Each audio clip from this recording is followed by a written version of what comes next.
नमस्कार दोस्तों, मैं हूं कामनी। स्वागत करती हूं आपका अपने चैनल जनता का फैसला न्यूज में। सुभाष बिहारी जी के नेतृत्व में यहां पर रामविलास पासवान जी को भारत रत्न दिलवाने की मांग को लेकर देश के विभिन्न राज्यों से लोग यहां पर एकजुट होकर यहां पर प्रदर्शन किए, जिसके जो है आयोजक सुभाष बिहारी जी हमारे साथ में मौजूद है। सर्वप्रथम मैं आपका स्वागत करती हूँ आपका अपने चैनल जनता का फैसला न्यूज़ में। रामविलास पासवान जी को जो भारत रत्न दिलाने की जो आप मांग कर रहे हैं, उसमें कितने लोग आपके साथ हैं इस मांग को लेकर? हम आपका स्वागत करते हैं, अभिनंदन करते हैं।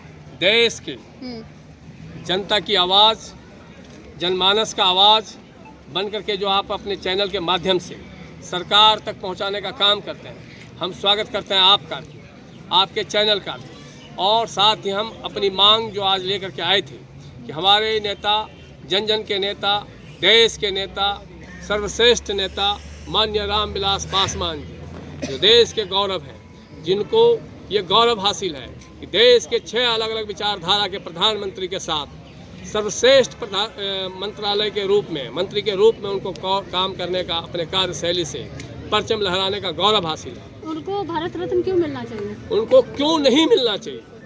मैं कह रहा हूँ, अगर उनको नहीं मिले तो फिर भारत रत्न मिलेगा किसको? जिनके पास सबसे लंबा अनुभव है देश में, देश की सरकार के साथ कदम से कदम मिला करके काम करने का अनुभव 35 साल तक देश के किसी भी मंत्री के पास हो तो बताइए, किसी प्रधानमंत्री के पास हो तो बताइए, किसी नेता के पास हो तो बताइए। किसी नेता के पास अगर 2 बार क्षेत्र की जनता के द्वारा गिनीज बुक में नाम दर्ज कराने का गौरव हासिल हो तो बताइए।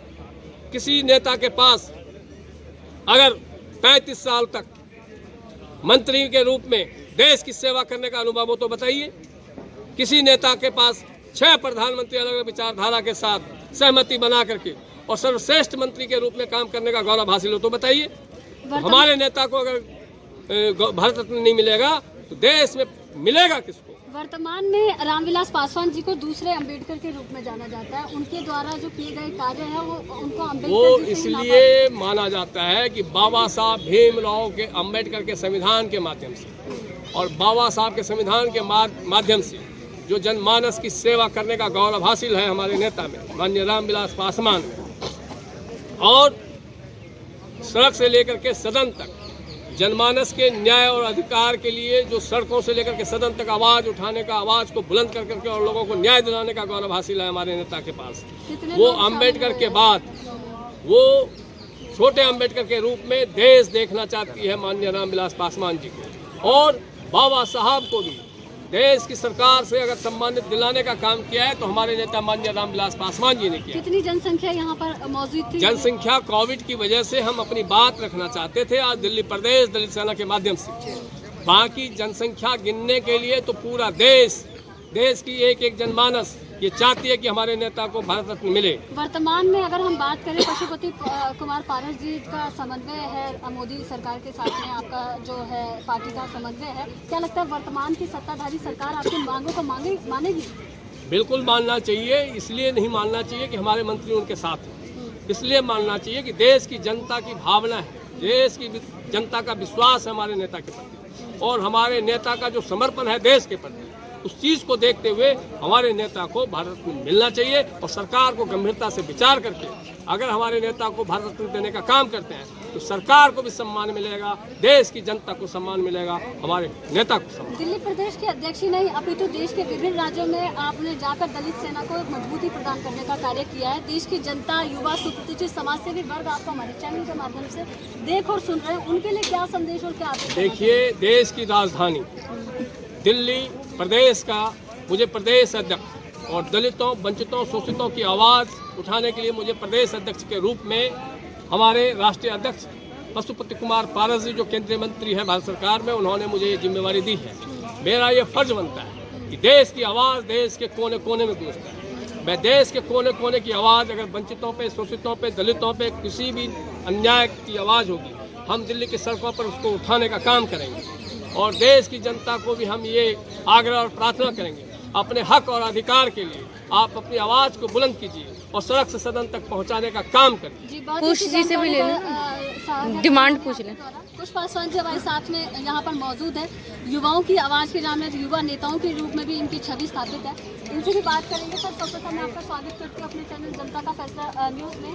सर, आज जो यहाँ पर असंख्यों की संख्या में यहाँ पर भीड़ एकजुट की और उनकी भावनाएं जो रामविलास पासवान जी के साथ जुड़ी हुई है, जो संवेदनाएं जुड़ी है, उसको लेकर आप भारत रत्न को किस रूप में देखते हैं? हाँ, मिलना चाहिए, क्योंकि हमारे गार्जियन हैं स्वर्गीय रामविलास पासवान जी। अच्छा, उनका एक स्लोगान था कि मैं उस घर में दिया जलाने चला हूँ जहाँ सदियों से अंधेरा है। उसका अगर आप व्याख्या करिएगा ना तो बहुत बड़ी बात है। आज देखिएगा हमारे हाथों में फोन है, ये किनके जरिए माध्यम से मिला? जब वो दूरसंचार मंत्री बने तो वो उन्होंने भभुआ में एक प्रोग्राम किया था। उस प्रोग्राम के दौरान बोले थे क्या, मैं फ़ोन इस तरीके से कर दूंगा कि टोकरी के भाव बिक्री हो। अब देखिए हर किसी के पास है, उन्हीं के माध्यम से है। कुली जो रेलवे में कुली है, उनका कोई मान सम्मान स्टेशनों पे नहीं मिलता था, लेकिन आज देखिए उनका बेच जो लगता है उन्हीं का देन है। मंडल कमीशन किनका देन है? वो जो कि दलित वर्ग से आते थे, लेकिन मंडल कमीशन एक ओबीसी इससे आता है, लेकिन उन्होंने एक माली की तरह काम किया है इस भारतवर्ष में। वो बोले क्या, इस देश में सब एक बगीचा है, उसमें हर एक तरह के फूल खिलते हैं, उसमें उन्होंने सबको पानी देने का कार्य किया है। तो क्यों ना ही आवाज़ उठाए? आज भारत रत्न स्वर्गीय हमारे गार्जियन रामविलास पासवान को दिया जाए, ये क्यों नहीं उठाए? उन्होंने भारत देश को हर ऐसा चीज़ दिया है जिससे हम लोग आज याद करके बोलते थे कि नहीं, ये एक ऐसे नेता है कि जो गिनीज बुक में रिकॉर्ड करके एक गांव से आकर अपना डीएसपी का नौकरी छोड़कर लोग समाज के हित में वंचित अकलियत सबके लिए काम किए कि आगे बढ़े। जो संविधान में है बाबा भीमराव अंबेडकर, आपने भी जैसे कहा कि बाबा भीमराव अंबेडकर के बाद में इनको दूसरे अंबेडकर का नाम से जाना जाता है। तो हम जो कि हम मेरे आइडियल भी रह चुके हैं माननीय रामविलास पासवान जी। उनके साथ रह के काम करने का भी अवसर बहुत है, गार्जियन है जो तरीके को गरीबों के तरह से बोलते थे कि बीमारी में कि किसी को ये नहीं देखना है कि हाजीपुर के हैं कि जमुई के हैं, वो कहीं के भी हमारे भारतवर्ष के हैं। सबसे पहले उनको मदद करो। रास्ते चलते हुए जो बस स्टैंड है, उनका अगर कोई दुख तकलीफ है तो उनको मेडिकल का चिट्ठी लिख कर संग संग एम्स भेजा जाता था, इसलिए कि उनका वो जो काम करने का पैशन था वो हम लोग उनसे सीखे। आज हम लोग कहते हैं कि नहीं, वो हमारे लिए जैसे होता है कि हमारे लिए कोई हीरो है, तो हमारे लिए आज के डेट में वही हीरो है। तो देखा आपने किस प्रकार से युवाओं की संवेदनाएं, उनके प्रति स्नेह और प्यार उनके साथ जुड़ा हुआ है। गरीब शोषित वंचित वर्ग के लिए सदैव समर्पित रहने वाले कुश पासवान जी से हमने बात किया। किसी भी प्रकार की कोई कार्यक्रम हो, अगर कार्यालय पहुंचे तो ये अपने परिवार के सदस्यों की तरह जो है शोषितों, गरीब शोषितों और वंचितों वर्ग की सहायता के लिए सदैव समर्पित रहते हैं। एक्सक्लूसिव रिपोर्ट बाय तामनी, जनता का फैसला news channel. Thank you so much.